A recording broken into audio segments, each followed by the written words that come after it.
Hello friends, எல்லாம் எப்படி இருக்கீங்க? வெல்கம் டு மிஸ்ஸஸ் சம்பா சமையல். இன்னைக்கு நாம செய்ய போற ரெசிபி என்னன்னு பாத்தீங்கன்னா கத்திரிக்காயை வச்சு மீன் வறுவல். கத்திரிக்காயை வச்சு மீன் வறுவல் செய்யலாம். இது மாதிரி பெரிய கத்திரிக்காயா எடுத்துக்கோங்க.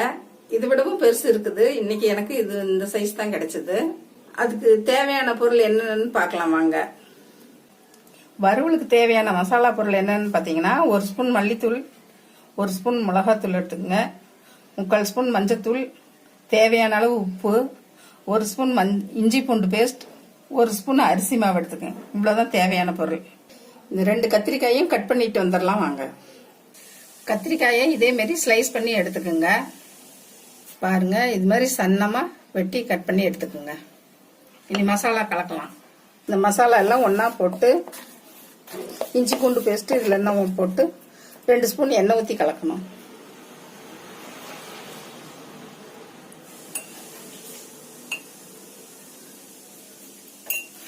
மசாலா எல்லாம் ஒன்னா கலக்கிற மாதிரி இப்படி கலக்கிக்குங்க. எல்லாம் இன்னும் கொஞ்சம் எண்ணெய் ஊற்றிக்கலாம்.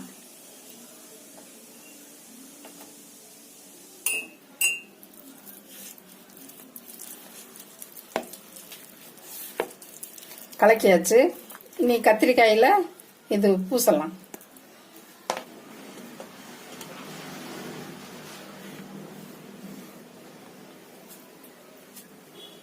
கத்திரிக்காயில இப்படி மசாலாவை அப்ளை பண்ணிக்கோங்க.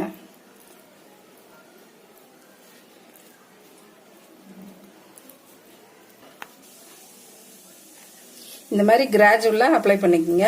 2 பக்கம் திருப்பி இது மாதிரி மசாலா தொடச்சி எடுத்து வச்சுக்கோங்க. கத்திரிக்காய்க்கு ஊறணும்னு அவசியம் இல்லை. மசாலா தொடச்சதுமே நம்ம சுட்டு எடுத்துடலாம். அடுப்பத்தை வச்சு கடாய் வைக்கலாமா.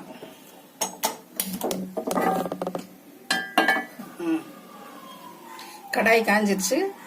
ஒரு 2 ஸ்பூன் எண்ணெய் ஊற்றினா போதும்.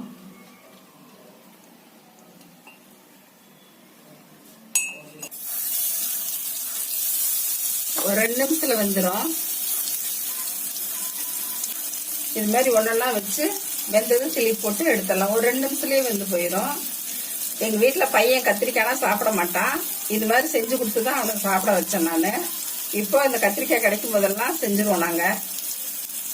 பாதி வெந்திருக்கோம், திருப்பி போட்டுடலாம்.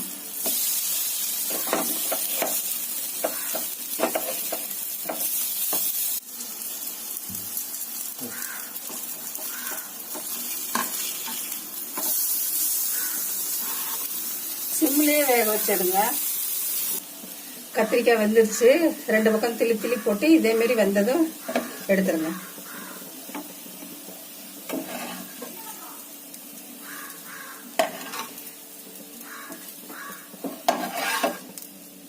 பாருங்க, மீன் ரோஸ்ட் மாதிரியே இருக்குது. இதே மாதிரி நீங்களும் உங்க வீட்டுல குழந்தைங்களுக்கு செஞ்சுக்கோங்க.